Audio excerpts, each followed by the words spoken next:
সম্প্রতি বাংলাদেশ ও ভারতের মধ্যে নদীভিত্তিক রাজনীতি নতুন করে আলোচনায় উঠে এসেছে। এর কেন্দ্রে রয়েছে মুহুরী নদী সংলগ্ন একটি প্রতিরক্ষামূলক বাঁধ নির্মাণে বাংলাদেশের উদ্যোগ। যদিও এই প্রকল্প বাংলাদেশের নিরাপত্তা এবং সার্বভৌম সিদ্ধান্তের অংশ হিসেবে বিবেচিত, তবুও ভারতের প্রতিক্রিয়া এসেছে দ্রুত এবং অনেকটাই কড়া ভাষায়। বিশেষ করে ত্রিপুরা সরকারের উদ্বেগ ও তাৎক্ষণিকভাবে একটি উচ্চ পর্যায়ের প্রতিনিধি দল পাঠানো থেকে বোঝা যায় ভারত এই প্রকল্পকে কেবল একটি প্রকৌশল কাঠামো হিসেবে নয়, রাজনৈতিকভাবে গুরুত্বপূর্ণ বলে মনে করছে। বাস্তবতা হলো এখনো মুহুরী নদীর পানি স্বাভাবিকভাবে প্রবাহিত হচ্ছে এবং বন্যার কোনো লক্ষণ দেখা যায়নি। তবে এই ঘটনার পেছনে একটি প্রেক্ষাপট আছে। গত বছরের আগস্টে ভারতের ত্রিপুরা অঞ্চল থেকে হঠাৎ করেই বাংলাদেশকে না জানিয়ে নদীর জমে থাকা পানি ছেড়ে দেওয়া হয়। এর ফলে নোয়াখালী ও কুমিল্লা অঞ্চলে আকস্মিক বন্যা দেখা দেয়, যা ব্যাপক ক্ষয়ক্ষতির কারণ হয় এবং বহু মানুষ বাস্তুচ্যুত হয়। সে ঘটনার কোনো দায়ভার না নিয়েই এবার ভারত বাংলাদেশের বাঁধ নির্মাণ নিয়ে আশঙ্কা প্রকাশ করেছে। এতে ভারতের দ্বিমুখী নীতি স্পষ্ট হয়ে ওঠে। বাংলাদেশ দীর্ঘদিন ধরেই প্রতিবেশী রাষ্ট্রের প্রভাবের কাছে নতি স্বীকার করে এসেছে, কিন্তু সাম্প্রতিক রাজনৈতিক পরিবর্তনের পর, বিশেষ করে শেখ হাসিনা সরকারের পতনের পর, দেশের কূটনৈতিক অবস্থানে একটি আত্মবিশ্বাসী রূপ দেখা যাচ্ছে।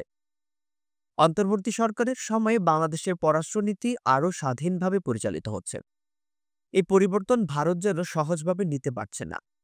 মুহুরী নদীর বাঁধ নিয়ে তাদের অতিমাত্রায় প্রতিক্রিয়া তাই কেবল প্রকল্পের প্রতি নয়, বরং বৃহত্তর ভূরাজনৈতিক সুর বদলের প্রতিচ্ছবি। মুহুরী নদীর বাঁধ নিয়ে তাদের অতিমাত্রায় প্রতিক্রিয়া তা কেবল প্রকল্পের প্রতি নয়, বরং বৃহত্তর ভূরাজনৈতিক সুর বদলের প্রতিচ্ছবি। বাংলাদেশ একটি নদীমাতৃক দেশ, যেখানে শত শত নদী ছড়িয়ে আছে। এমন প্রেক্ষাপটে ভারতের একতরফা বাঁধ নির্মাণের ইতিহাস বহু বিতর্কের জন্ম দিয়েছে। সে বাঁধগুলো সীমান্তবর্তী অঞ্চলে বসবাসকারী মানুষের জন্য যেন অভিশাপ হয়ে দাঁড়িয়েছে। এখন যখন বাংলাদেশ নিজস্ব উদ্যোগে একটি প্রতিরক্ষামূলক বাঁধ নির্মাণ করছে, তখনই ত্রিপুরায় যেন এক ধরনের আতঙ্ক ছড়িয়ে পড়েছে। অথচ এখনো পানি কমেনি, বন্যা হয়নি, কিন্তু ভয় যেন ঘুম কেড়ে নিয়েছে স্থানীয় প্রশাসনের। এই ভয় থেকে প্রতিনিধি দল পাঠানো হয়েছে এবং ভারতের সংবাদ মাধ্যম এনডিটিভিও জানিয়েছে সীমান্তবর্তী এলাকায় এই প্রকল্পকে কেন্দ্র করে উদ্বেগ ছড়িয়ে পড়ছে। কেউ কেউ তো একে বাঁধ নয়, বরং এক ধরনের কূটনৈতিক চাপ বলে মনে করছেন।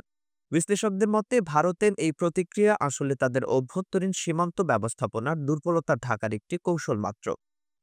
ত্রিপুরা সরকারের একজন ঊর্ধ্বতন কর্মকর্তা কিরণ গীত জানিয়েছেন, ভারত পাল্টা ব্যবস্থা গ্রহণ করবে।